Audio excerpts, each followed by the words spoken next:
Now that we know how to identify and map out supply and demand zones, whether it be range created supply or demand or pivot created supply and demand, now we can move on to the different types of these zones, whether they be continuation or reversal type models. So right here, what we have are continuation models for supply and demand. Now, building on to what we learned of the creation of zones in the first video, we're going to be looking at the continuation of demand and supply using ranges. Now, if we're looking at continuation patterns using these models, what we would see for a continuation demand model would be that you'd have an impulsive move to the upside. We'd be seeing a market moving to the upside. We would see that range being created, that sideways price action. We would then see price expand out of that range rapidly. And again, we're not trying to trade the break of that range, but instead we're waiting for price to return back into that range, that demand zone, to look for our entries. And on the flip side, if we're looking for range created supply of our continuation supply model, we'd be seeing price moving to the downside rapidly. We'd see that sideways correction. And again, we'd see it expand to the downside. Again, we're not looking to trade the initial break of that range, but instead we're waiting for price to return back to the supply zone, and that's where we'd be looking for our entry. Now we move on to pivot created demand and pivot created supply. Again, based on the first video, we have our pivot, which is a sharp move to the upside. And this can take shape of a few corrections as well within it, but generally speaking, the concepts are still that remain the same, where we have that sharp move to the downside, which is important, and then we get that rapid expansion away. Again, we're not looking to trade the initial expansion away from that pivot, but instead we're waiting for price to come back down into this demand zone and look for entries. Now, if we look at the pivot created supply, again, we have a sharp move to the upside, followed by an expansion to the downside. We're not looking to trade the break of that pivot, but instead waiting for price to return back to that supply zone to look for entry. Now, the reason these are continuation models is price was already moving to the upside before the pivot was created that created that demand zone, or price was already moving to the downside before it created that pivot that created the supply zone. We are basically just looking for price to be continuing in that direction, look for our footprint, and then wait for price to return to those zones. Now let's take a look at the reversal demand and supply models, again using the same zone creation model. So if we're looking at range created demand, we're looking for a move to the downside. We have that sideways range. Price then expands to the upside rapidly. Again, we're not looking to trade the break of that range. We're waiting for price to return back into that demand zone to look for entry in that newly created demand zone. Now, if we're looking at a reversal supply model using the range created supply, we'd be looking for price coming to the upsides, likely in an uptrend prior to that. We create a sideways range and then an expansion away to the downside of that range. Again, we're not looking to trade that initial break of the range, but instead we're waiting for price to move back into that newly created supply zone, that range, to look for our entries. And now we can look into the pivot created demand and supply reversal models. And similarly to the reversal demand model created by a range, we get that sharp move to the downside followed by an expansion away. The difference being with the range is we actually have that clear sideways range, whereas with the pivot, you almost get a double pivot where price creates a low, moves up, doesn't really go too much further. We move to the downside rapidly, create that pivot in price, and then price expands to the upside. This entire move is what formulates that demand zone. Again, we don't look to trade the break of that initial high. We're instead waiting for price to return to this newly created demand zone to look for entries. And then finally, we have our pivot created supply.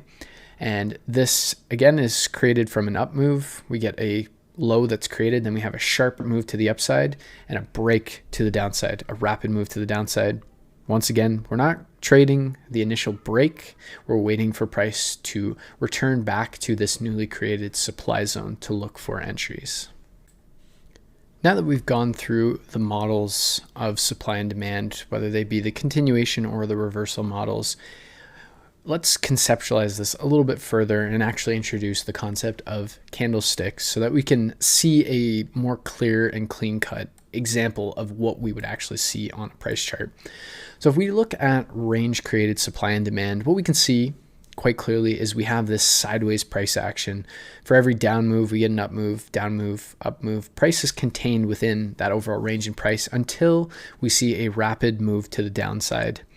Again, we're not looking to trade the break of that range, but instead we're waiting for price to return to this newly created supply zone to look for sell trades. And on the flip side, for the range created demand zone, we have this sideways price action.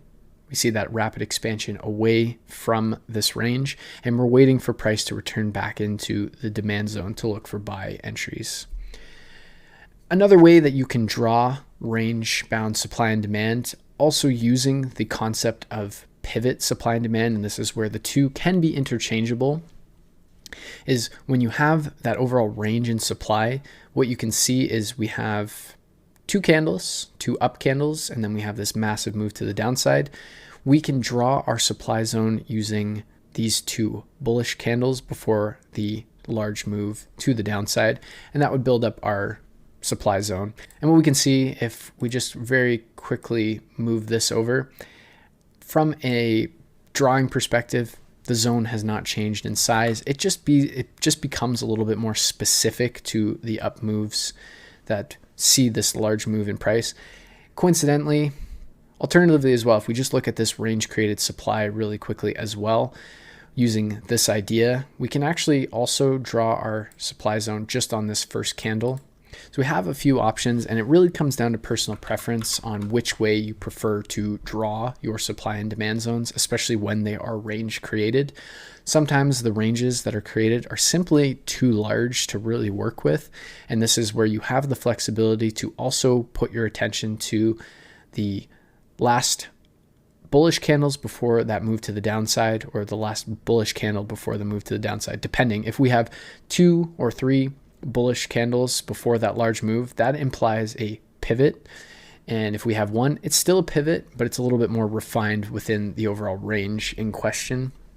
And the same is said with range demand. With a pivot zone creation, we have 2 bearish candles and then the rapid expansion outside of that range. Again, if I just move this over, the range would be exactly the same in this example, but it just refines it to a little bit more clean-cut way or approach of drawing or mapping the demand zone.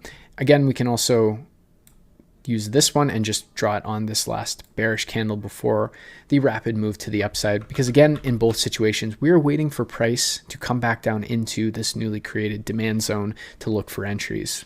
Again, this ultimately comes down to personal preference on how you want to map your candles, especially when you see range-bound or range created supply and demand zones. Essentially what you can do is wait for that range to be created, map out the entire range, look for price to move to the downside or the upside, and then simply wait for price to return to that entire range to look for an entry.